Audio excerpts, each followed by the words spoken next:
So today's word of the day is एपोक्राइफल।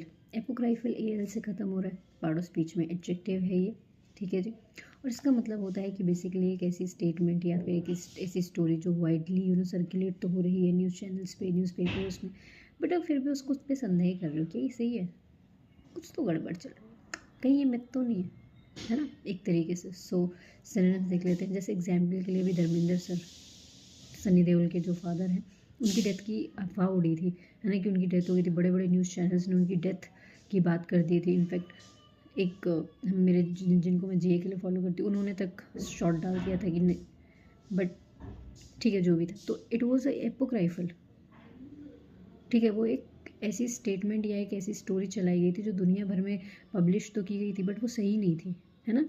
तो synonyms देखते हैं हम इसके लिए। इमेजिनरी कह सकते हैं इसके लिए, फिक्शियस कह सकते हैं, फैब्रिकेटेड कह सकते हैं, कॉन्कॉक्टेड कह सकते हैं, फॉल्स कह सकते हैं, अनट्रू कह सकते हैं, मिथिकल कह सकते हैं आप इसके लिए, कह सकते हैं अनवेरीफाइड कह सकते हैं, अनऑथेंटिकेटेड कह सकते हैं, सस्पिशियस कह सकते हैं, बोगस कह सकते हैं, फेक कह सकते हैं, काउंटरफीट कह सकते हैं आप इसके लिए, अनट्रू कह सकते हैं हम इसके लिए, अनऑथेंटिकेटेड बोल सकते हैं हम इसके लिए, स्पूरियस एक वर्ड होता है बोल सकते हैं, ओके जी।